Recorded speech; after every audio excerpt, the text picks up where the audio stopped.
Par mon activité de géographe, j'ai rencontré Gilles Clément à plusieurs reprises. Je l'ai fait venir pour des formations de professeurs sur le paysage, à l'époque où il n'était pas connu et où les profs d'histoire géo se demandaient bien pourquoi un paysagiste venait leur parler pour leur programme de sixième sur le paysage. Également, je l'ai rencontré lorsque j'étais enseignant, enfin chargé de cours à l'école d'architecture de Saint-Étienne, où il a fait de multiples conférences. Et puis surtout, en tant que jardinier, moi, c'est quelqu'un qui m'a beaucoup marqué, qui m'a beaucoup influencé. En fait, ça a commencé par deux ouvrages dont le prix est encore affiché en francs. Ici, c'est pas un ouvrage, c'est un petit fascicule qui s'appelait Le style naturel au jardin. Ça date des années 90. Et quand je cherchais des idées pour mon futur jardin, que j'ai créé de toutes pièces dans un lotissement à Côte-Chaude, à Saint-Étienne, c'est sur la commune de Saint-Genévert. Il s'appelle le jardin de Marandon. Et j'ai cherché des idées et je suis tombé sur cette brochure et il y a eu par exemple une double page intitulée Le jardin sauvage, un foisonnement végétal, laissez la nature prendre le dessus en donnant à votre jardin, etc. Et ça m'a tout de suite parlé immédiatement. Deuxième ouvrage fondateur et fondamental, lui aussi avec une étiquette en francs, au départ 40 francs, puis 35 francs, puis finalement soldé encore moins cher, chez un bouquiniste, mais un ouvrage qui a maintenant de la valeur, parce qu'il est épuisé. Il est édité chez Sens et Tonka, et il s'appelait La Vallée, par Gilles Clément. Il s'appelait pas encore, pardon, Le Jardin en mouvement, mais il préfigurait ce qui allait devenir, avec de multiples éditions, Le Jardin en mouvement de Gilles Clément. Et dans cet ouvrage où en fait Gilles Clément ne rédige rien, il propose ses photos, il y avait les bases de ce qui allait devenir extrêmement important. Donc, lorsqu'André m'a proposé de remplacer Jean-Claude, j'ai cherché, en plus j'étais au ski à ce moment-là, j'avais pas d'idée, je lui ai dit, bah écoute, moi j'aime bien Gilles Clément, si tu veux, je veux bien parler de Gilles Clément, et avec l'idée de comprendre en quoi ce paysagiste, qui préfère se qualifier de jardinier, d'artiste jardinier, donc en quoi Gilles Clément a eu une réelle influence sur nos jardins aujourd'hui. Quel a été finalement l'impact de ce paysagiste français qui, au-delà de son métier de jardinier, est surtout aussi un enseignant, un passeur de connaissances, un écrivain. Là, j'ai quelques ouvrages, mais j'ai pas amené toute ma bibliothèque sur Gilles Clément, mais sa bibliographie est abondante. Ses vidéos sont également extrêmement nombreuses, on en trouve de partout.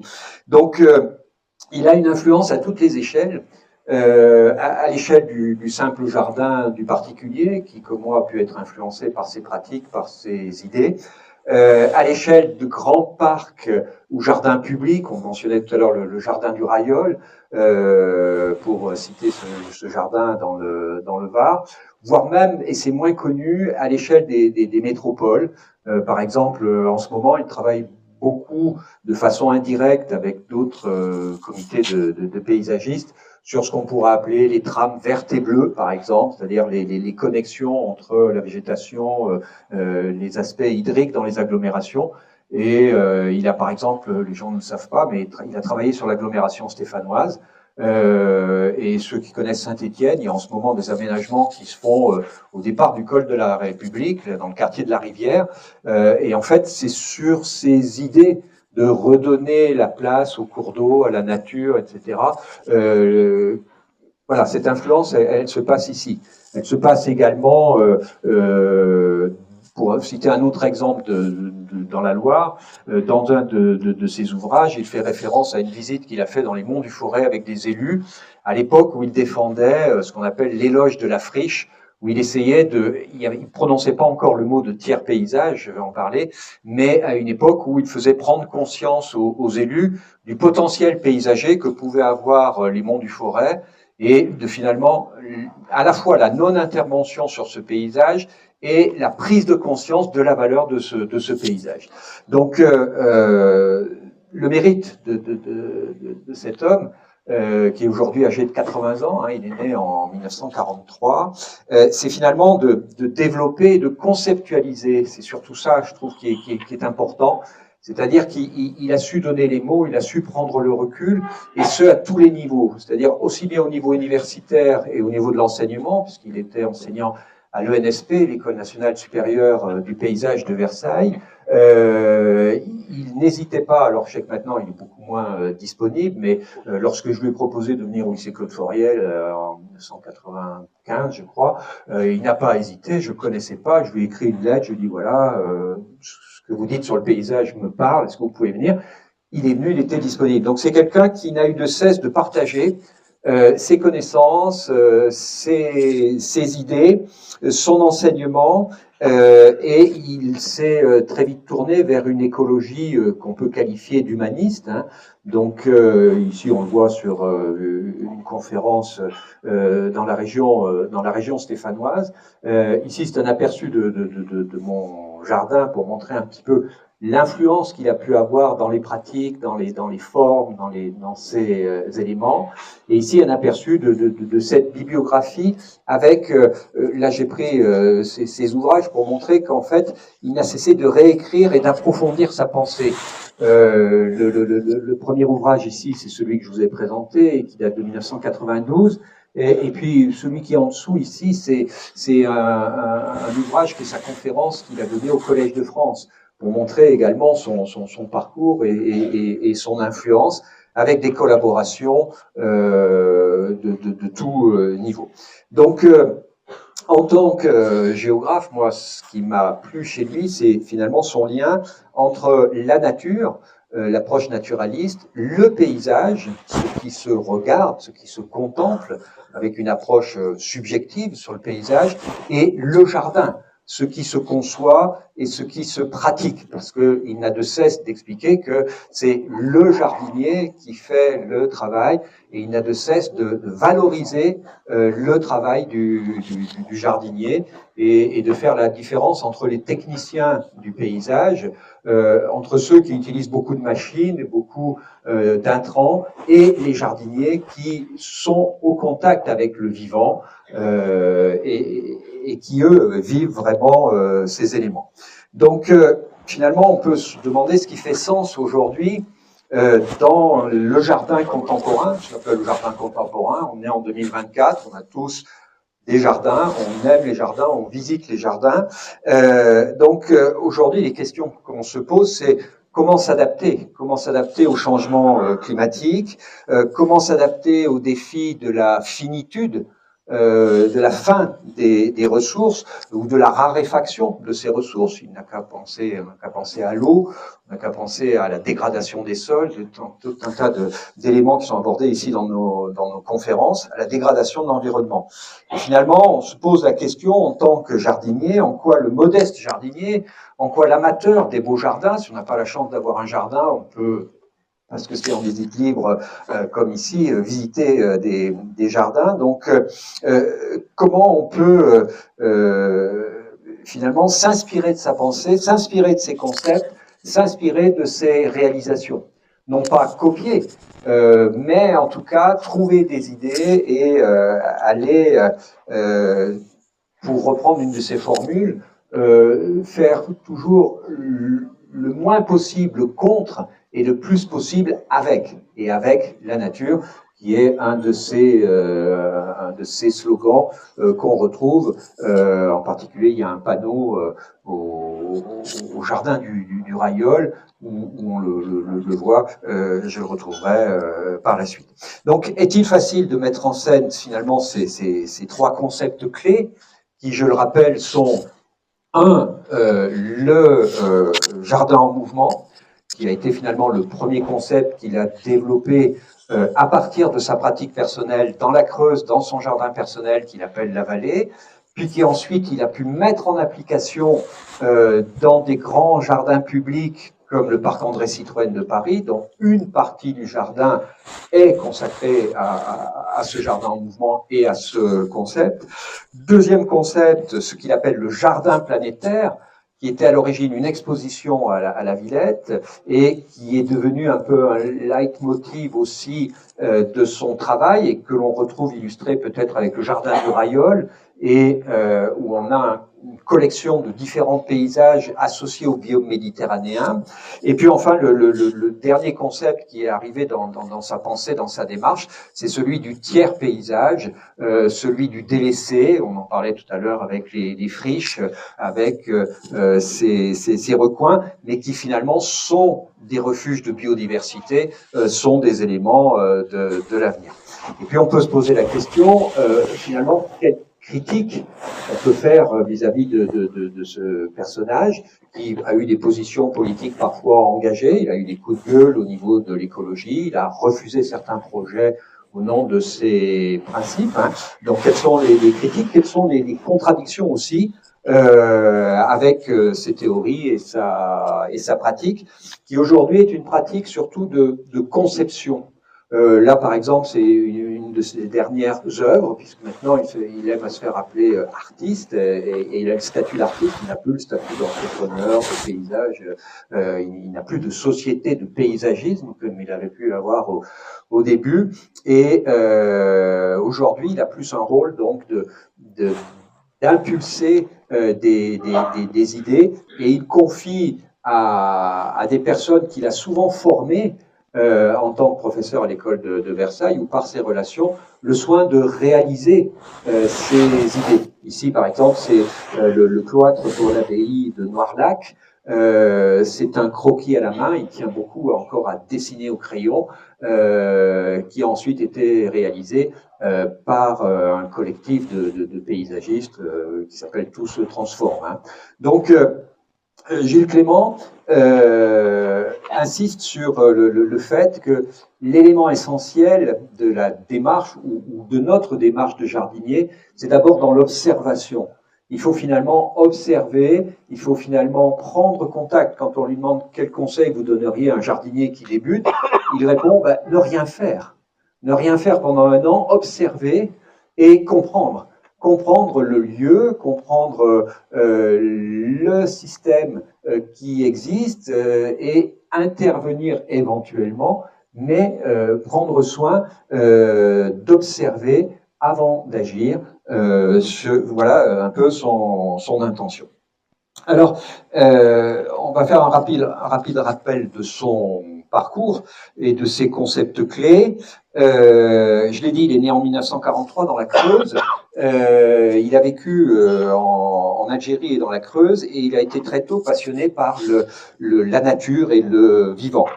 Dans sa formation, il devient ingénieur horticole en 1967, et puis finalement, il s'intéresse au paysagisme. Il a un diplôme de paysagiste en 79, mais il a d'autres cordes à son arc. Il est botaniste, il est entomologiste, il est biologiste et écrivain, puisqu'il a écrit aussi bien des éléments en rapport direct avec les plantes et le paysage ou le jardin, je vois par exemple Éloge des vagabondes, que des romans que je n'ai pas amenés ou des essais parfois un peu obscurs. Je ne suis pas toujours dans ces romans et dans ces écrits, mais en tout cas c'est quelqu'un qui écrit, et son dernier ouvrage c'est sur Notre-Dame de Paris.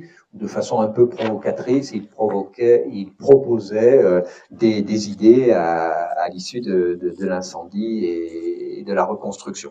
Donc il a enseigné toute sa carrière, je l'ai dit, il est titulaire de la chaire de création artistique au Collège de France en 2011, et je vous invite, si ça vous intéresse, à suivre ces conférences qui ont toutes été filmées et qui sont en accès public, où il développe sa pensée.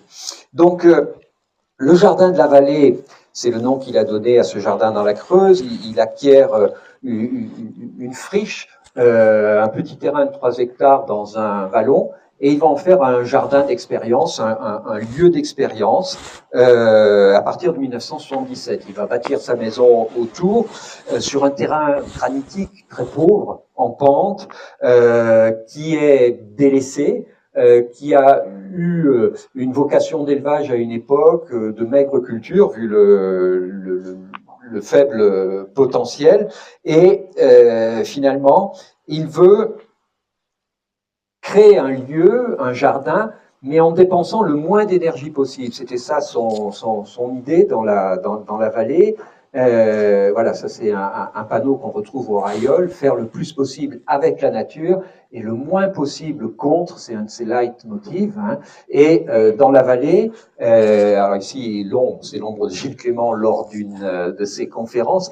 Je n'ai pas visité la vallée parce que c'est un jardin privé et elle est ouverte seulement à ses collaborateurs. Mais il a beaucoup communiqué sur ce jardin et ses ouvrages. On trouve une bonne iconographie. Donc son idée, c'était d'observer la végétation et de travailler ou de réfléchir sur le climax. Alors attention, en tant que géographe, biogéographe, on distingue le climat avec un T et le climax avec un X. Le climax, qui a donné l'adjectif climatique, pour une végétation climatique, c'est un état d'équilibre de la végétation. C'est-à-dire qu'on est sur une idée de dynamique, on est sur une idée de mouvement. Gilles Clément n'a rien inventé, il a fait de l'écologie, il a fait de la botanique, il a fait de la biogéographie, il a fait tous ces éléments, simplement il a donné des mots qui prennent sens. Donc son idée, c'était de montrer que la friche évolue, elle résulte de l'abandon du pâturage, par exemple, dans le Limousin, et il va jouer avec les pleins et les vides. C'est-à-dire que dans la démarche de Gilles Clément, il y a certes une démarche de laisser faire, de lâcher prise, mais il revendique le fait qu'il est jardinier. Et en tant que jardinier, il crée des formes, il laisse des pleins, des vides, des perspectives. Il apporte de nouvelles plantes tout en respectant ou en conservant des existences. Vous avez par exemple ici à l'écran la molène, verbascum, hein, qui est peut-être pour certains jardiniers une peste végétale parce qu'elle envahit tout, elle a une racine, elle étouffe, mais pour d'autres peut être un élément décoratif, un élément qui est refuge de la biodiversité, parce que si vous avez de la molène chez vous, vous verrez que sur la fleur jaune, il y a quantité d'insectes qui viennent butiner. Ici, dans son jardin, il affronte des aléas, comme la tempête. Il a un arbre qui est tombé, et au lieu de l'arracher, et ça rappelle la conférence de la semaine dernière, où sur cet arbre couché, une branche verticale repousse, et on retrouve une de ses phrases favorites aussi, toujours la vie réinvente, c'est-à-dire il y a cette idée de la dynamique végétale, il y a cette idée qu'il faut laisser les plantes naturelles. Ici, il présente sa maison qu'il a construite de ses mains avec son talus devant, un talus qui est occupé par des coquelicots ou des silènes, en sachant que ce n'est qu'un état. Car si vous avez des coquelicots dans le jardin, vous savez que ça marche une année, mais ça marche pas après, parce que c'est une messicole, il faut retourner la terre, etc. Moi, une année, j'avais eu des travaux dans mon jardin, j'avais eu beaux coquelicots, c'était joli comme ça, je dis super, l'année prochaine, j'ai secoué des coquelicots pour avoir des graines, et j'ai jamais eu plus un seul coquelicot, ils ne sont pas revenus. Donc, c'est ça qui est intéressant dans sa démarche, c'est cette idée de montrer qu'il y a un inconnu, et que le jardinier a beau avoir une volonté, c'est le jardin qui fait finalement les éléments. Et il dit, si une plante disparaît à un endroit, elle reparaîtra peut-être à d'autres, et si jamais elle ne vient pas, il ne faut pas s'acharner, il faut accepter les échecs aussi du jardinier. Donc pour créer son jardin, il va quand même introduire des éléments, il va introduire des rosiers. Dans la vallée, il a par exemple le rosier Wedding Day, qui est un rosier liane, le rosier Nevada, qui est un rosier assez simple, le Mutabilis, etc. Il n'aime pas les roses sophistiquées, hein, dans les jardins que l'on retrouve dans ses créations à Paris ou ailleurs. C'est souvent des roses qui d'ailleurs sont à la mode maintenant pour la biodiversité, des roses simples à forme d'églantier. Il introduit les grandes berces du Caucase avec une polémique sur ces grandes berces parce que elles ont un double défaut. elles sont à la fois invasives, c'est-à-dire que si le jardinier ne maîtrise pas le cycle végétal et laisse partir les graines, il peut avoir une invasion et c'est considéré comme une invasive, donc c'est une critique qu'on lui fait. Et deuxièmement, c'est une plante dangereuse dans le sens où il y a une photosensibilisation, c'est-à-dire que si vous mettez la sève de cette plante sur votre peau et que vous exposez au soleil, vous pouvez avoir des cloques énormes. Donc c'est une belle dangereuse, mais c'est une plante tellement séduisante et finalement on la retrouve très peu, on la retrouve dans le jardin de l'ENS à Lyon, qui est un jardin que les gens ne connaissent pas parce qu'en fait c'est le jardin de l'École normale supérieure de Lyon qui est rarement ouvert lors des rendez-vous jardins. Donc si ça se présente, je vous invite à visiter et vous découvrirez la grande berce dans des jardins. Mais les jardiniers de Lyon savent la couper au moment où elle va éviter de grainer, savent l'écarter des sentiers passagers et mettre un tas de précautions là-dessus. Donc il rajoute des graminées, il rajoute quelques éléments, et tout ça finalement ça fait un jardin avec un replat sur lequel il tente un potager, mais il reconnaît que ça ne marche pas, un talus qu'on voit un petit peu ici, et un vallon plat humide. J'ai d'autres photos peut-être un peu plus détaillées de la vallée, voilà, pour vous donner une idée de ce qu'était ce jardin et de ce qu'il va devenir, avec ces îlots de verdure. Et en 1992, là les photos sont extraites de cet ouvrage, le mot « le jardin en mouvement » est prononcé sans être vraiment théorisé au départ.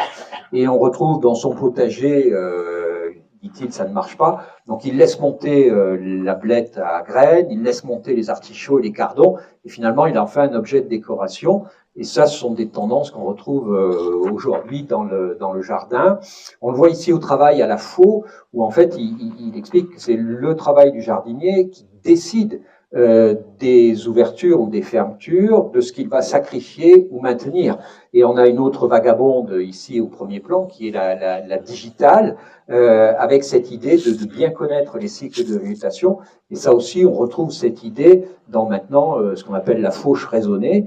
C'est quelque chose qui n'existait pas ou qui était très mal perçu par les personnes en disant « Ah, la commune, ils n'entretiennent pas leur jardin !» et qui maintenant, grâce à des gens comme Gilles Clément, ont permis donc de développer cette idée. On a ici un exemple de passage de la tondeuse sur des passages choisis qui peuvent varier d'une année sur l'autre. C'est quelque chose qu'il invente et qu'il teste. Peut-être que quelqu'un d'autre l'avait inventé avant, mais ne l'avait pas expliqué, théorisé, publié. C'est ce qu'on appelle la tonte raisonnée et qu'on retrouve aujourd'hui. Alors, dans les jardins de Gilles Clément, il n'y a pas que des spontanés, il n'y a pas que des plantes indigènes. Il sélectionne, parce qu'il a une connaissance de la botanique, il a une connaissance des plantes, des plantes. Ici, on a une Stipa gigantea, par exemple, qui capte la lumière et qui va être intéressante à un moment donné dans une forme, dans une traversée de jardin. Et finalement, avec tous ces essais, le jardin en mouvement était né. Et il dit, on ne s'étonnera pas non plus de voir le jardin changer d'année en année. Une scène se déplace au gré du vent. C'est le cas des digitales, par exemple, qui vont se déplacer. La démarche du paysagiste annule la notion de décor, de jardin comme décor figé. Alors, il y a une part de figé, ce sont les taupières, c'est-à-dire quand il a un charme, quand il a un noisetier, quand il a des éléments, ce sont des éléments fixes qui restent au jardin et qui ont besoin en hiver d'être là pour donner des éléments structurants. Mais il y a toute une part de mouvement qui vient s'inscrire là-dessus. Et donc, le jardin en mouvement s'inspire de la friche, qui est un espace de vie qui est délaissé. Et là, je voulais retrouver... Voilà, dans la deuxième édition, le jardin en mouvement, où il parle des monts du Forêt. C'est pour ça que j'ai retenu cet extrait. En 1988, c'est intéressant d'avoir les dates pour montrer un peu sa démarche. On est en 1923, en 24, pardon. En 88, je visite les monts du Forêt pour établir sur 12 communes un projet d'expansion touristique à la demande conjointe du sous-préfet et du maire Montbrison. La campagne à cet endroit de France conserve tous les archétypes aimables de l'idée de paysage. c'est-à-dire un vallonnement doux mais puissant, une couverture végétale équilibrée de hêtres et de résineux, parmi lesquels figurent les pins de boulange, vous savez, ces pins torturés que les boulangers coupaient chaque année, enfin, les agriculteurs coupaient chaque année pour fournir les boulangers. Donc, il passe en série cette description. Cependant, un des maires des 12 communes est au désespoir. Les terrains sont en friche, les maisons se vident, les habitants partent à la ville. Je fais un exposé sur le potentiel naturel européen, où il est question de sols reconquis par la flore spontanée. On y voit des genêts, etc. Et le silence qui suit traduit toutes les difficultés qu'il y a à faire basculer le regard qui dévalorise un objet connu en celui qui valorise ce même objet. Et ça, c'est intéressant, je trouve, ce passage, parce que ça montre bien ce décentrement du regard, ce changement de paradigme que finalement Gilles Clément apporte avec cette friche, ce délaissé, avec ces espèces spontanées, avec ces indigènes ou ces exogènes, elles peuvent être qualifiées d'invasives ou pas, après le débat est ouvert, mais c'est ce changement de regard qui fait qu'aujourd'hui, on voit peut-être le jardin différemment. Alors son deuxième concept, c'est le jardin planétaire. Alors c'est un ouvrage qui est édité, je ne sais plus ici, en tout cas ça c'est un magazine qui fait état de son exposition à la Grande Halle de la Villette. On est en septembre 1999 et on lui demande de monter une exposition et là on se rend compte qu'en fait l'expérience de Gilles Clément, elle n'est pas seulement dans la Creuse, dans les monts du Forêt ou ailleurs, elle est partout dans le monde. C'est-à-dire que c'est quelqu'un qui a énormément voyagé. Il a été à Bali, il a été au Chili en Amérique latine, il a été en Afrique du Sud, il a été en Australie, il a parcouru, j'ai vu passer dans une exposition un planisphère avec les voyages de Gilles Clément. C'est vrai qu'il a été un peu sous toutes les latitudes. Et de ces voyages, il en rapporte des images, c'est-à-dire qu'il explique que, et c'est ce qu'il mettra en application dans le jardin du Railleul, il prend conscience de ces paysages sauvages et naturels, mais il prend conscience également que ces paysages sont déjà l'objet d'un brassage. Et il montre dans ses ouvrages que on va prendre un exemple qui est simple à comprendre, c'est l'île de la Réunion, où entre endémisme, c'est-à-dire des plantes spécifiques à un lieu qu'on ne trouve nulle part ailleurs, et brassage, il y a les deux combinaisons. Et dans l'île de la Réunion, vous avez, mais on pourrait dire la même chose pour la Corse, de l'endémisme, parce que l'endémisme est souvent lié à des milieux insulaires, et du brassage planétaire, avec parfois le risque de l'invasion. En Corse, par exemple, il y a deux plantes qui sont en train d'envahir et que le Conservatoire du littoral traque. C'est l'herbe de la pampa, qui trouve un terrain d'élection dans le maquis corse et qui s'est échappé des jardins. Et l'autre exemple, c'est la griffe de sorcière, qui est très belle aussi dans les jardins, mais qui, aujourd'hui, dans les flores indigènes des maquis, et dans certains maquis très spécifiques, je pense à la région de Bonifacio, où il y a des endémiques qu'on ne retrouve nulle part ailleurs, sur seulement 20 ou 30 kilomètres à la ronde, il y a cette menace. Donc là, il y a cette réflexion sur, alors qui nous interpelle en tant que jardiniers, parce que nous importons dans notre jardin des essences du monde entier, nous créons de nouvelles essences, c'est le cas de nouvelles espèces, c'est le cas de la rose, mais nous devons quand même nous interroger sur les fuites, les conséquences de ces introductions, et nous devons garder la maîtrise. Mais cette maîtrise, Gilles Clément répond qu'elle peut se garder par une connaissance du vivant, par une maîtrise du vivant, par quelques bases scientifiques.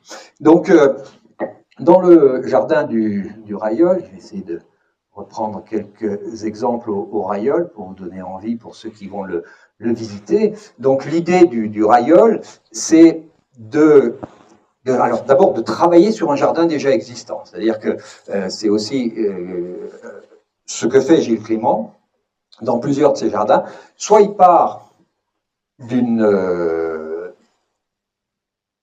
terre rase, c'est le cas du parc André Citroën, où à la place d'usine, on a un grand parc.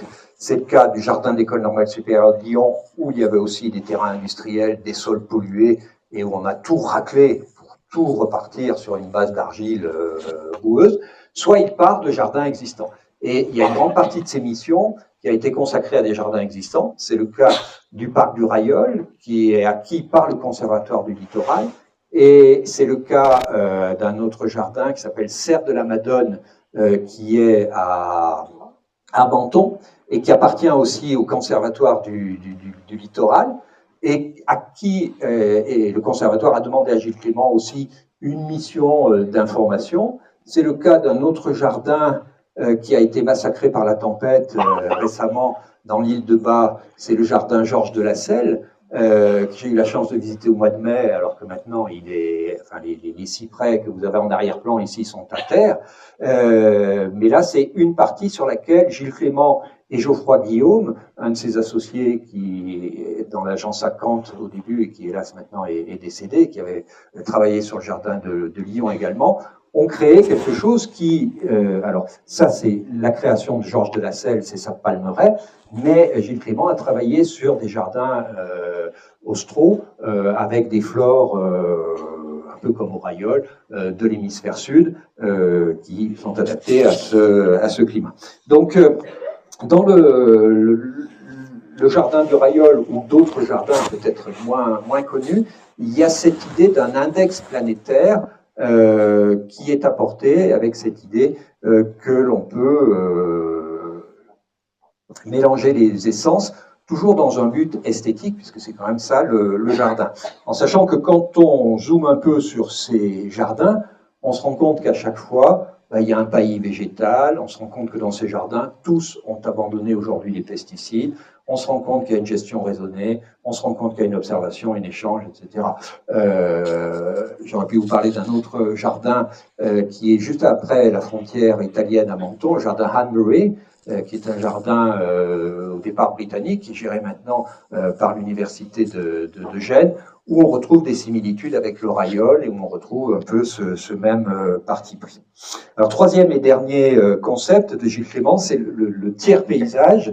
Alors, il y a un tout petit bouquin, mais le PDF en accès libre existe. Vous tapez manifeste du tiers paysage et vous l'avez sur Internet. Alors ça date de 2004.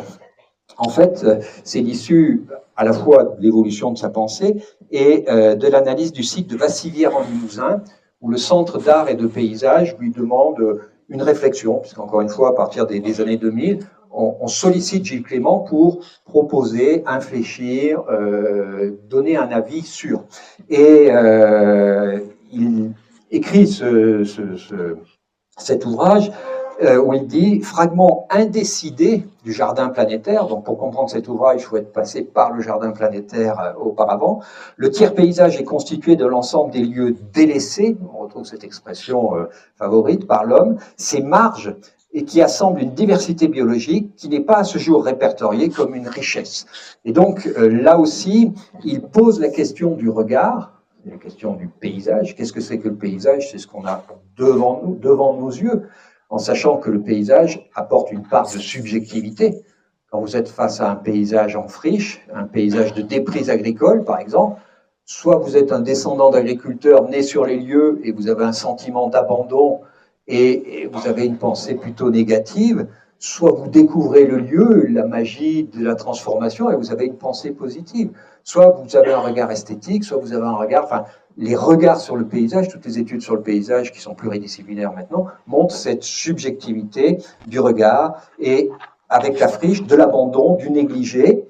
Et il va y avoir un retournement de position. C'est-à-dire Gilles Clément montre que finalement, ça peut devenir une source de richesse, de diversité, de surprise, de dépaysement.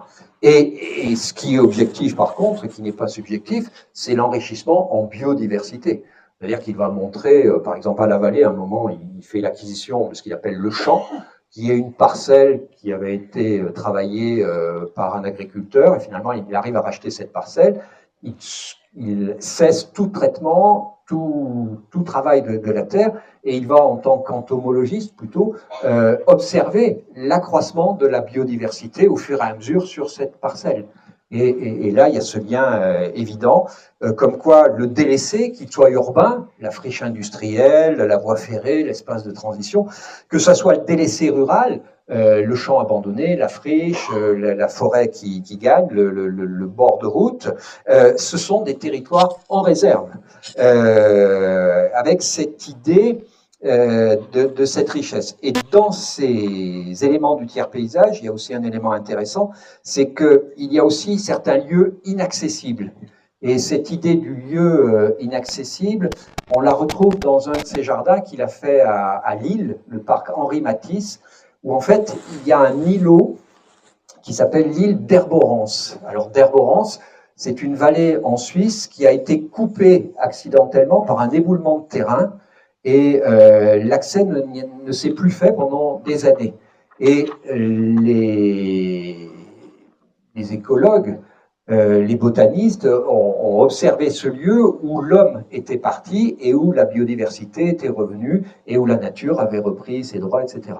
Et donc, quand il travaille sur le parc Henri Matisse de Lille, il est encore une fois sur une friche. Simplement, il a un problème avec un espace qui est un ancien rempart qui date de Vauban et qui est classé par les monuments historiques, donc il ne peut pas toucher certains éléments, et il a cette idée de faire cet îlot, je ne sais pas si je vais le retrouver, cet îlot d'Herborance, voilà, cet îlot de biodiversité, où en fait il va monter des murs en béton, ça rappelle un peu la technique qu'on a montrée tout à l'heure, sauf que là c'est pas des bacs de jardin, c'est un mur en béton, et il va laisser s'installer progressivement une forêt. Et là aussi on est sur une idée précurseur. Aujourd'hui, il y a cette idée du jardin, forêt, paysage, etc., qui se développe aujourd'hui. Donc là, c'est 7 mètres de haut, c'est 3500 mètres, protégé par les remparts. C'est une forêt interdite au public. Seuls les scientifiques y montent avec des échelles pour observer l'évolution de... Et c'est surtout une réflexion pour lui sur ce qu'est l'enclos, qui est la première définition du jardin, sur ce qui est le sauvage ou l'artifice. Hein, on a ici l'artifice avec la pelouse qui est tondue, l'accès au public, et le sauvage qui est derrière, en sachant que, comme toujours, le sauvage est déjà anthropisé, puisque c'est l'homme qui a créé cet artefact qu'on a sous les yeux. Un autre exemple intéressant, donc là il présente son croquis, vous voyez qu'à chaque fois le travail du paysagiste passe par la main, par le croquis. Il imagine l'évolution ultérieure. Alors les arbres n'ont pas encore 30 mètres de haut pour le moment, puisque ça a été créé, je ne sais plus, dans les années 2005 à peu près. Autre projet, c'est la base sous-marine de Saint-Nazaire. Alors, je vais essayer de la retrouver. Voilà, c'est ici.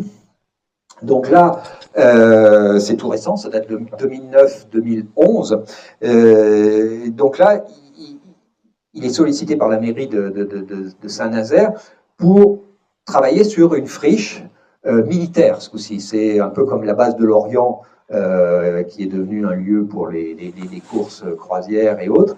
Là, on a une base en béton dont on ne sait que faire, avec des mètres et des tonnes de béton, et il va travailler sur ce projet en reprenant cette idée du tiers paysage, c'est-à-dire que il va réunir des espèces qui appartiennent au tiers paysage dans la région, dans l'estuaire de la Loire. Il va réunir des espèces compatibles avec le climat, parce qu'à chaque fois, il rajoute un petit peu des éléments qui sont proches. Je ne sais plus où c'est. J'ai d'autres éléments. Alors, attends, je vais essayer de retrouver ça. Voilà. Mon PowerPoint n'est pas super bien fait. C'est pas un PowerPoint, c'est pour ça. Voilà, là j'ai des éléments d'un cabinet de paysagistes qui s'appelle Coloco, avec lesquels il travaille. Et encore une fois, ce sont des paysagistes qui ont été formés par Gilles Clément il y a 10-15 ans et qui maintenant assurent le relais. Et on retrouve dans ce paysage des Stipa tenuissima, vous savez, les cheveux d'ange qui font pas partie de la flore locale. On retrouve des sédums qui, eux, en font partie, ou d'autres éléments. Simplement, tous ces éléments se rajoutent pour finalement former un jardin. Alors, on peut se demander maintenant, finalement, quels sont les grands jardins que l'on peut retenir, quels sont les les incontournables de Gilles Clément. Alors parmi ces jardins, je ne vais pas mener un ouvrage, mais il y en a 3-4 pages de ces réalisations. Il y a les jardins privés et les jardins publics. Premier jardin public vraiment important, c'est le parc André Citroën de Paris. Alors, le parc André Citroën de Paris, il faut savoir que c'est un parc qui a connu des débuts tumultueux, puisqu'en fait, on est sur les friches des usines Citroën, et comme tout grand projet public, il y a un concours d'idées. Et comme aux Victoires de la musique, le jury n'arrive pas à trancher et va désigner deux personnes lauréates, Gilles Clément et Alain Provost, qui est un autre paysagiste. Et le jury a deux projets de jardin, un jardin assez informel, celui de Gilles Clément, qui est présenté ici, alors je n'ai pas l'original, là c'est une capture d'écran de sa conférence au Collège de France, où le jardin en mouvement occupait, je ne sais pas si vous connaissez le jardin, mais toute la place centrale, c'est-à-dire qu'ici, à l'échelle, ça fait presque 500 mètres de long sur 100 mètres de large, alors qu'aujourd'hui, le jardin en mouvement occupe seulement ce petit espace à l'entrée du jardin. Et puis, il y avait l'autre projet, celui d'Alain Provost, qui était un jardin très formel, j'allais dire classique, un jardin des années 90, comme on les produisait en France. Et finalement, le jury dit, bah, vous débrouillez, vous fusionnez vos deux jardins, en sachant que par-delà la contrainte paysagère, il y avait une contrainte architecturale. Il y avait Berger, l'architecte, qui avait prévu des grandes serres, il y avait un fontainier, d'ailleurs c'est une catastrophe, les fontaines et les rivières dans ce parc, plus rien ne fonctionne. Par contre, ce qui fonctionne encore, c'est le jardin en mouvement, qui, faisant peur aux élus, Gilles Clément a été obligé de le ramener sur une toute petite partie à l'entrée. Donc là, vous avez des vues de ce jardin, on dirait un tableau impressionniste, le déjeuner sur l'herbe, c'est au mois de juin. Et finalement, c'est la partie du jardin qui presque a le plus de succès, et surtout qui a retenu. Et d'ailleurs, Gilles Clément a eu presque un procès un jour avec Alain Provost, parce que tout le monde disait le parc André Citroën, le jardin de Gilles Clément.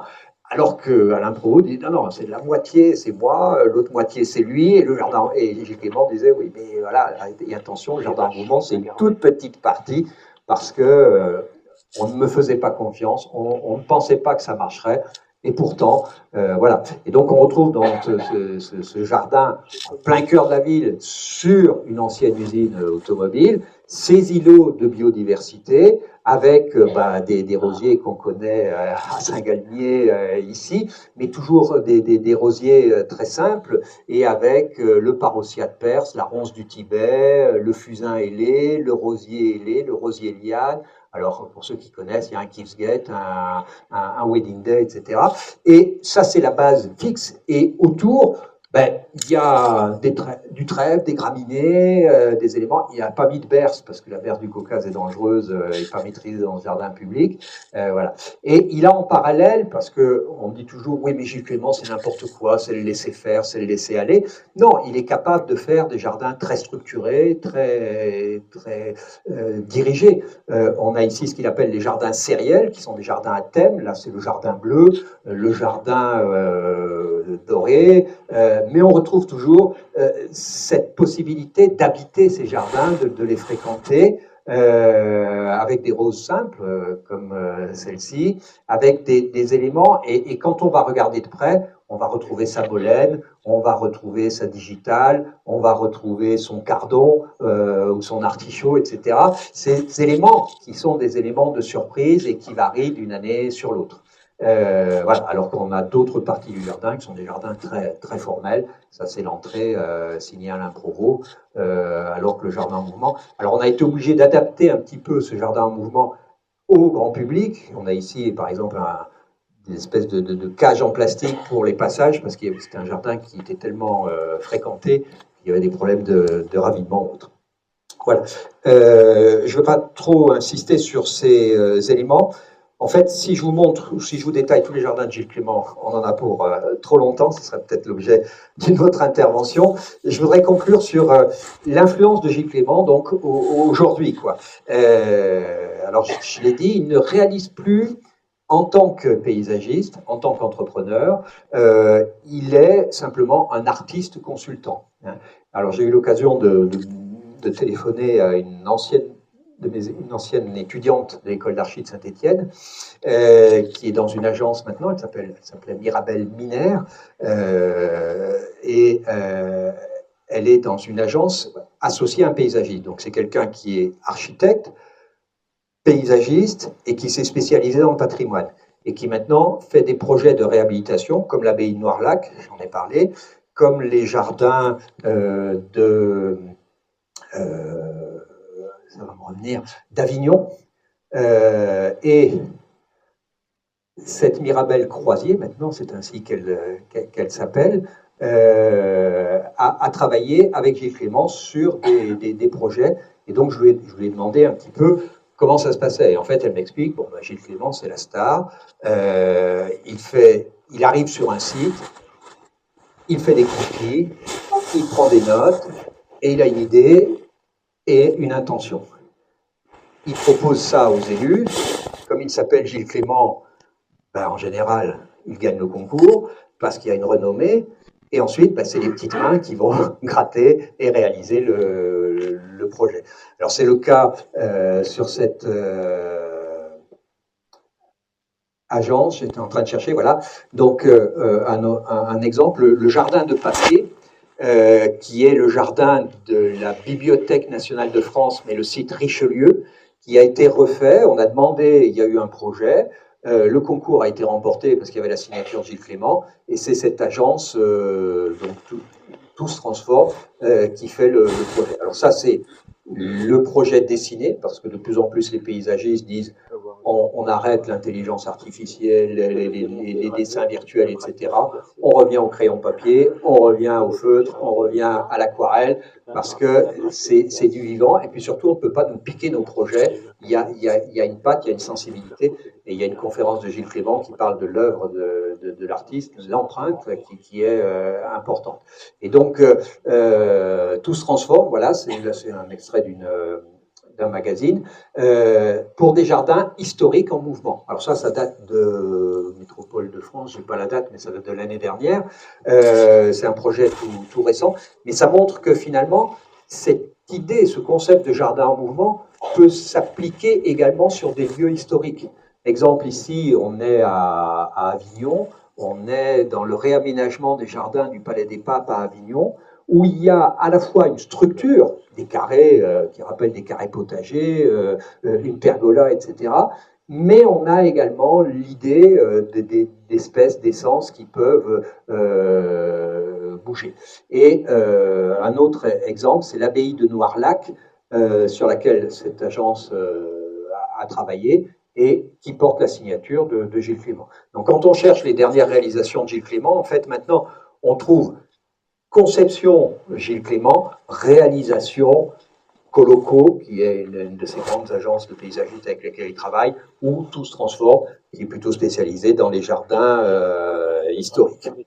Donc il a su finalement capter l'air du temps sur la conscience écologique. Il n'a rien inventé, si ce n'est donner des mots à des concepts, à des idées. Il s'inspire finalement de la biogéographie ou de l'écologie. Quand on est écologue, quand on est géographe, on dit bah oui, le climax, moi je connais, la dynamique végétale, je connais, tout ça. Simplement, il a su l'appliquer. Et dans l'histoire des jardins, il fait référence à l'Antiquité. Finalement, il est aussi l'héritier de toute une histoire. C'est-à-dire que dans son exposition là sur le jardin planétaire, il rendait hommage à Hildegard de Bingen. On est au Moyen-Âge. Dans ces jardins où il y a de la symétrie et du taupiaire, ça renvoie à la tradition italienne, de la Renaissance ou du jardin français. Il ne cite jamais William Robinson, qui est un Britannique qui a travaillé sur le Wild Garden. Donc là, c'est une esquisse sur l'abbaye de Noirlac. Là, c'est le travail avec Coloco. Là, c'est un exemple, c'est l'abbaye de Saint-André à Avignon. Avec Gilles Clément, on n'est pas du tout intervenu. Simplement, j'ai mis cette photo parce que avant ce grand champ de cosmos, il y avait une belle roseraie à la française, classique, avec des rosiers taillés à ras. et puis finalement, ils veulent s'adapter à mettre moins d'intrants, moins d'eau, etc. Donc ils ont arraché tous les rosiers et ils ont planté une prairie fleurie. Et là aussi, c'est un succès, les gens apprécient, ce qui n'empêche pas de conserver une structure qui rappelle un jardin formel, hein, méditerranéen, mais avec cette part d'étonnement et avec aussi cette acceptation qu'en hiver ici, bah, le champ de cosmos, bah, ça ne soit pas terrible. Après tout, une roseraie en hiver, surtout des rosiers massifs, c'est moche aussi. Donc voilà. Donc il est dans cette tradition de l'évolution des jardins. Je pense aussi à la tendance qu'il y a eu à la fin du 19e avec les jardins d'acclimatation, où c'était les Britanniques qui venaient sur la Côte d'Azur. J'ai fait allusion au jardin Hanbury, au jardin Serre de la Madone, ou finalement au Rayol, etc.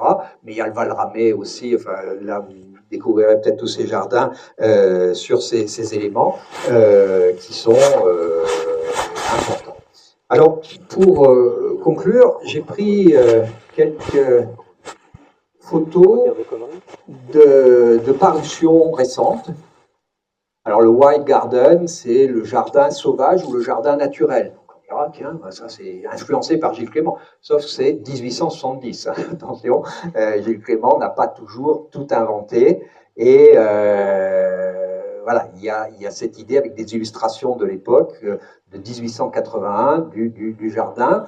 Un autre grand jardinier français qui s'appelait Édouard André cite ce Robinson et met en avant le fait qu'il faut laisser entrer la nature dans les jardins, etc. etc. Et l'autre jour, j'étais dans un magasin de Saint-Étienne qui vend des livres, où il y a d'ailleurs peu de livres de Gilles Clément, j'ai remarqué, et où j'ai feuilleté les dernières parutions. Et je retrouve circuler avec une tondeuse, mais pas partout. Là, une idée. Une tonte différenciée permet de concilier esthétique, développement de la biodiversité, mais aussi réduction du travail humain et de l'empreinte carbone. Bien, ça nous rappelle aussi quelque chose. Ici, naturel, mais pas complètement sauvage. Là, c'est un ouvrage de Didier Villery. Donc cet ouvrage, Une année au jardin avec un dingue de plantes. Et dans cet ouvrage, on retrouve des pages sur les cordylines ou autres. Et là, quand on connaît le Rayol ou le jardin méditerranéen, on dit tiens, ça m'y fait penser. Un autre ouvrage, Le jardin jungle, inspiration et plantes associées à nos climats. Le jardin sauvage, Mon jardin sauvage, un autre exemple. Et là, moi, je suis abonné à une revue excellente, je ne sais pas si vous connaissez, je pense, L'Art des Jardins. Et dans le dernier numéro de L'Art des Jardins, il y a un édito sur le jardin fouillis, etc.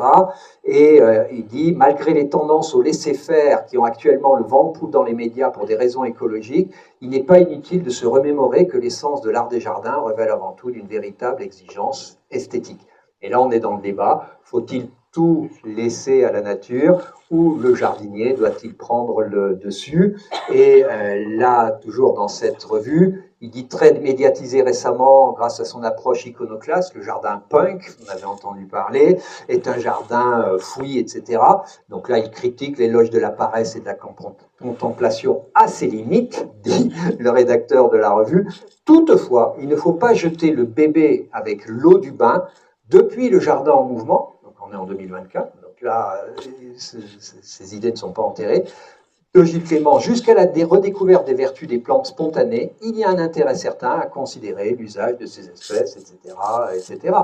Là, c'est la polémique sur les plantes exotiques et la berce du Caucase. Un autre ouvrage aussi qui montre cette tendance, Laisser faire, l'art de jardiner avec les plantes qui se recèlent tout seul. Simplement, ici, c'est Reif, Kress et Becker. Ce sont des paysagistes allemands, mais on aurait pu, donc là c'est le traité du jardin punk que j'évoquais, avec, tiens, un parcours au milieu d'une prairie à fauche raisonnée. Et puis, vous avez peut-être reçu, si vous êtes abonné à une maison de vente par correspondance célèbre du nord de la France, Promesse de Fleurs, pour ne point les nommer, qui sont devenus leaders de la VPC. Ils ont écrasé les Brillants et compagnie. Pourquoi?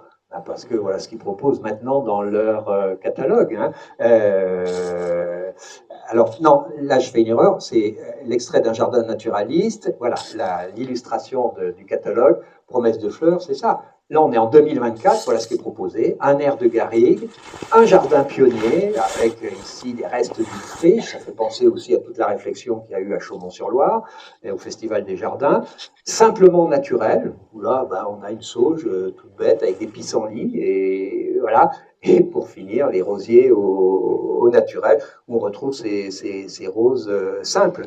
Et là, j'étais encore en contact avec Promesse de Fleurs ce matin, ou sur les réseaux, c'est pour ça, c'est bien les réseaux. Je vais essayer de retrouver le petit message qu'ils m'ont envoyé, où je leur disais que c'était bien leur approche. Et ils me disent,